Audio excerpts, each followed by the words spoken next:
నిన్న మాట్లాడుతాడు ఆయనకి ఎందుకో నా మీద చెడ్డ ప్రేమ. నేను ఆయన ఏమన్నా ఆయనకపోయినా నన్ను యాద్ చేసుకొని తిడతాడు. నిన్నేనో మీటింగ్ పెట్టాడు హైదరాబాద్లో, నేను నా అయ్య పేరు చెప్పుకొని రాలేదు అన్నాడు. మరి రాహుల్ గాంధీ వాళ్ళ పేరు చెప్పుకొని వచ్చిండే, అయ్యావా ఇద్దరు పేర్లు చెప్పుకొని బతకబట్టే. ఎవరిని అంటున్నావు నువ్వు? శ్రీధర్ బాబు లేడా పక్కకు? శ్రీధర్ బాబు ఎవరి పేరు చెప్పుకొని వచ్చిండు? వాళ్ళ అయ్య పేరు చెప్పుకొని వచ్చే. దామోదర్ రాజనరసింహ వాళ్ళ పేరు చెప్పుకొని వచ్చిండు, వాళ్ళ అయ్య పేరు చెప్పుకొని వచ్చే. పక్కకున్న కోమటిరెడ్డి రాజగోపాల్ రెడ్డి ఎవరి పేరు చెప్పుకొని వచ్చిండు, వాళ్ళ అన్నగాని పేరు చెప్పుకొని వచ్చే. ఇంకొకటిగా పక్కకున్న బట్టి విక్రమార్క ఎవరి పేరు చెప్పుకొని వచ్చిండు, మళ్ళీ అనంతరాములు వాళ్ళ అన్న పేరు చెప్పుకొని వచ్చిండు. సుట్టేమో మొత్తం వాళ్ళని పెట్టుకుంటావు. ఇవాళ నువ్వు వచ్చి మాట్లాడితే గొంగల్లో కూర్చొని ఇంటికి ఎరినట్టు అయ్య పేరు చెప్పుకొని రాలే. ఎస్, మా అయ్య పేరు కేసీఆర్.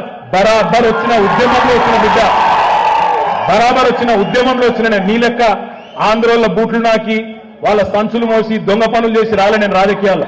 బరాబర్ వచ్చిన 5 సార్లు ఎమ్మెల్యే గెలిచిన, ఒకసారి కాదు 5 సార్లు ఎమ్మెల్యే గెలిచిన. నీ లెక్క రాంగ్ రూట్లో రాలే. నీ లెక్క ఆంధ్రోళ్ళ బూట్లు నాకి సంచులు మోసి సవట పనులు చేసి ఒక పార్టీలకు జంపులు కొట్టి దిక్కుమాల పనులు చేసి రాలే నేను. ఎస్, మా అయ్య ఉద్యమ నాయకుడు, తెలంగాణ బాపు కేసీఆర్. బరాబర్ వచ్చినాక